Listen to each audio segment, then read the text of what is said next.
So the next scholar who supports this neo-grammarian point is Locke. Locke says language is, quote, the great instrument and common tie of society. The great instrument and common tie of society. And this comes in his essays concerning human understanding. So we have Wittgenstein, we have the neo-grammarians, we have Locke, all supporting the case that when we're talking about language, you cannot have an understanding of language without a recognition of the role that language plays in the linguistic community. And it's a beautiful thing to recognize that, right? It's one thing to feel, and we'll return to this point, but it's one thing to feel that you're isolated. It's another thing to recognize that even my thoughts are public. Even my private thoughts are public. Before what I said, if you've been watching the whole series, is initially Lacan is going to pounce on, and I haven't got to Lacan, but he's going to pounce on Descartes' cogito, right? The cogito ergo sum, I think therefore I am. And the simple question is, you think therefore you are, and this ability to think and this ability to structure your thought is private, isn't it? Is it not Descartes? And Descartes says yes. And I'm giving a gross generalization here. And Descartes goes through his process of methodological skepticism, and he arrives at the cogito. And the question is, your thoughts are contingent on language, which I showed you before. The relationship between language here and thought here. Since we know that language is public, since we know that language is inherently social, then our thoughts are inherently social. The words that I'm thinking when I'm thinking are English words. If I speak French, they're French words. If I speak Russian, they're Russian words. If I speak Portuguese, I'm thinking in Portuguese.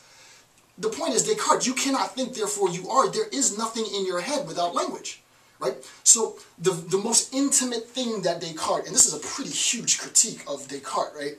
The most intimate thing of the cogito, right? The most intimate thing, the thing that sort of he uses as his foundational account to justify his existence and therefore he knows as bedrock. The point is, the thought that you have in your head is public. You wouldn't be able to do that process of methodological skepticism if there wasn't already a community of speakers prior to your existence.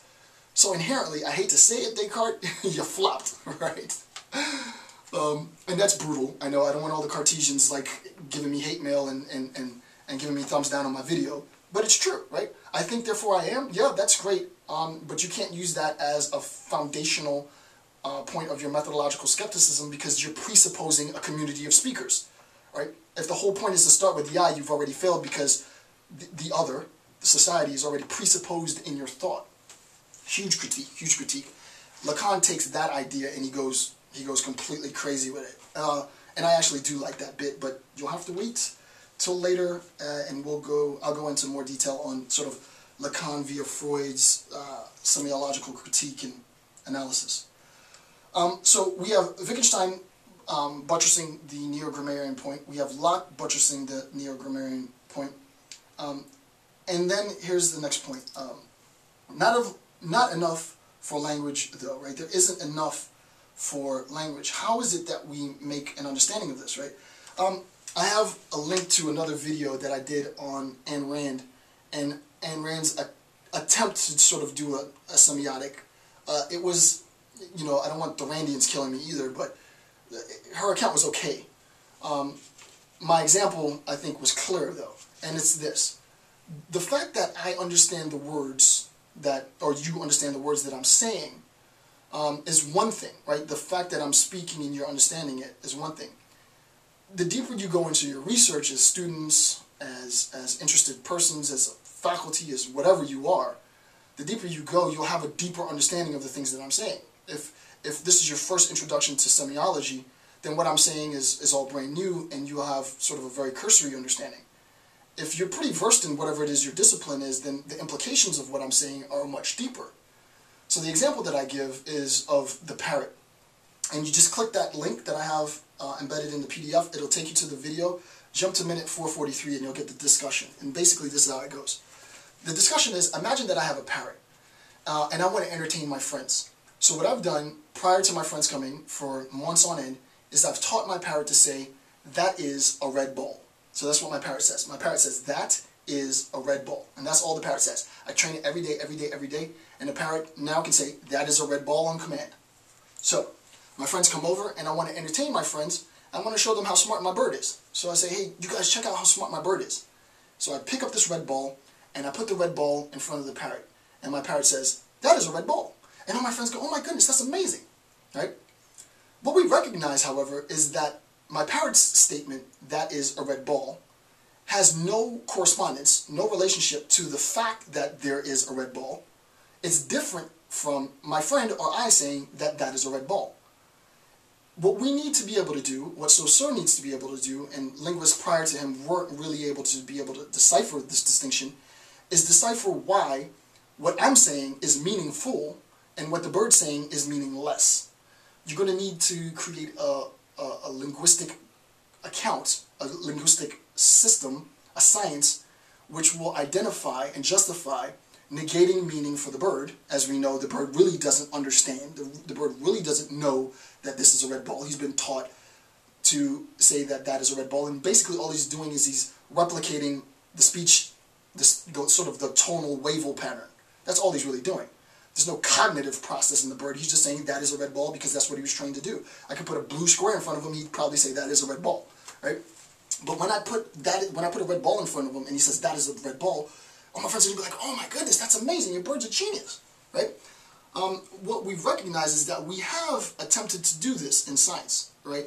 And I'm not going to go into too much because, as I said, I'm going to do Semiotics, but Dr. Jane Goodall, world famous chimpanzee researcher, attempted, and her disciples have attempted to replicate the ability to sign in apes.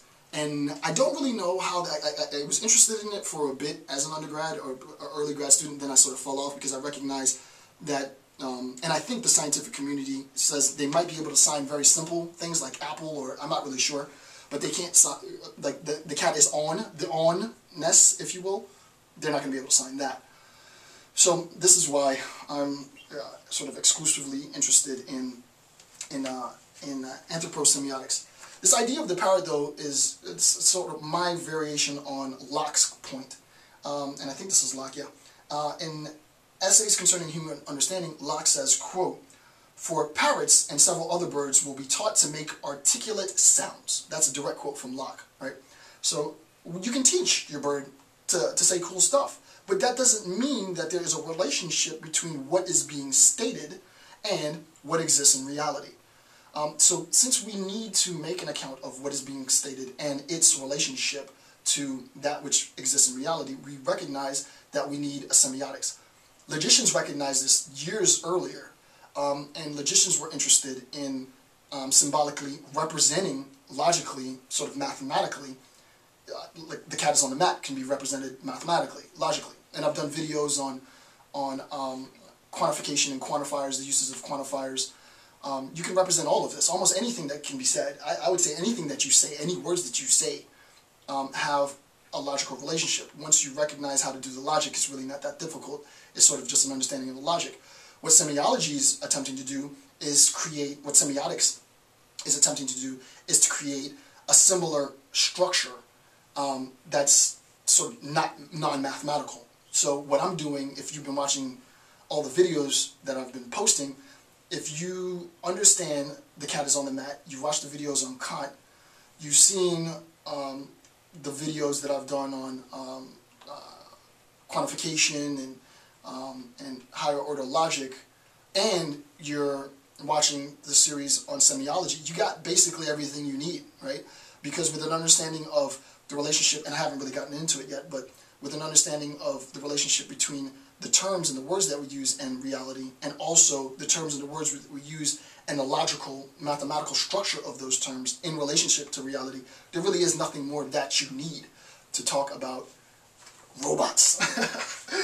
To talk about, in all seriousness though, that you need to talk about